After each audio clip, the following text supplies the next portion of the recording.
आम्हा दोघांनाही बोलता न येणारी खाती मिळाली. पंकजा मुंडे. लोकशाहीर साहित्यरत्न अण्णाभाऊ साठे जयंतीनिमित्त आयोजित कार्यक्रमात मंत्री पंकजा मुंडे यांनी शिक्षण, समानता, संविधान आणि राजकारणातील महिलांच्या स्थानावर भाष्य करत विविध मुद्द्यांवर स्पष्ट भूमिका मांडली. त्यावेळी त्यांनी मंत्री धनंजय मुंडे यांचा उल्लेख करत आम्हा दोघांना अशी खाती मिळाली आहेत ज्यात फारसं बोलता येत नाही अशी मिश्किल टिप्पणी केली आहे.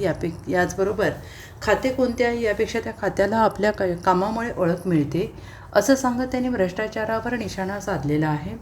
भ्रष्टाचार करून घरी जाणाऱ्यांना जनता कधीच लक्षात ठेवत नाही, लोकांचे काम करणाऱ्यांना इतिहास लक्षात ठेवतो असंही त्या म्हणाल्या. राजकारणातील महिलांच्या भूमिकेवर बोलताना त्यांनी सांगितलं की आजही महिलांना दुय्यम स्थान दिलं जातं. संविधानाने समानतेचा अधिकार दिला असला तरी स्त्री पुरुष भेदाचे राजकारण अजूनही सुरू आहे आणि त्याचा अधिक त्रास मला सहन करावा लागतो अशी खंत त्यांनी व्यक्त केली आहे. महापुरुषांच्या विचारांचा उल्लेख करत त्यांनी लोकशाहीर साहित्यरत्न अण्णाभाऊ साठे आणि डॉक्टर बाबासाहेब आंबेडकर यांच्या कार्याचे स्मरण केले. अण्णाभाऊ साठे उन्हात उभे राहिले म्हणून आज आपण सावलीत आहोत. डॉक्टर बाबासाहेब आंबेडकर यांनी शिक्षणाच्या जोरावर देशाला संविधान दिले असं सांगत त्यांनी तरुणांना शिक्षण घेण्याचे, कष्ट करण्याचे, अंधश्रद्धेपासून दूर राहण्याचे आवाहन केले. बचत गटाच्या माध्यमातून महिलांना अधिक रोजगाराच्या संधी उपलब्ध करून द्याव्यात. तसेच लाडकी बहीण योजनेचा उल्लेख करत त्यांनी महिलांच्या सक्षमीकरणावर भर दिलेला आहे. श्रद्धा बाळगा, श्रद्धा बाळगू नका.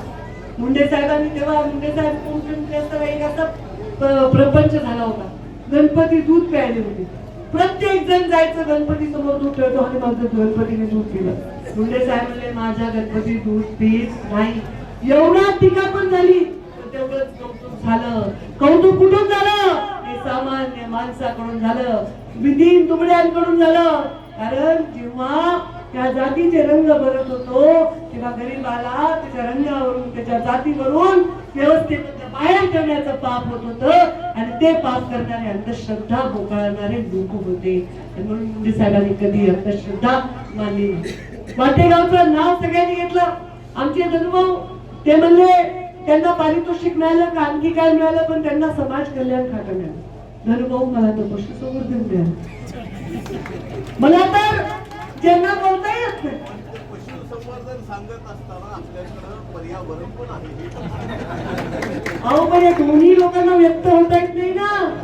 पर्यावरण मंत्रालय हे समजवतं नाकी लोकांना. पण मुंडे साहेबांची एक शिकवण आहे. मुंडे साहेबांनी सांगितलं जे पद आपल्याला मिळतं ते पद आपल्या नावाने ओळखलं गेलं पाहिजे. या संस्कारात आम्ही बांधलेलो आहोत. आणि म्हणून मी जेव्हा ग्रामविकास मंत्री झाले, काय करावं म्हणले, या ग्रामविकास मध्ये काहीच काम नव्हतं मला. कसं मुख्यमंत्री ग्रामसडक योजना आणली, 25-15 लोकांना माहिती सुद्धा नव्हता. गावागावामध्ये झाला. त्याच वेळी वाटेगावला 5 कोटी रुपयाचा निधी आपल्या अण्णाभाऊ साठे यांच्या स्मारकासाठी माझ्या कार्याच्या माध्यमातून दिली. त्यावेळी मी सावित्रीबाई फुलेंच्या नायगाव या जन्मस्थळी निधी दिला. त्यावेळी मी जिजाऊंच्या जन्मस्थळी सिंदखेड राजाला निधी दिला. या श्रद्धास्थानांचा जे स्मारक आहे ते जगाला पुढच्या पिढीला. ज्या पशूंना बोलता येत नाही त्यांचं खातं माझ्याकडे, ज्या पर्यावरणाला व्यक्त होतात नाही त्याचं खातं माझ्याकडे.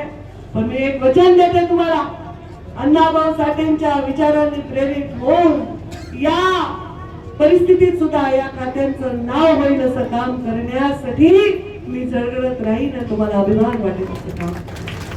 Bureau report, SBN Marathi, Beed.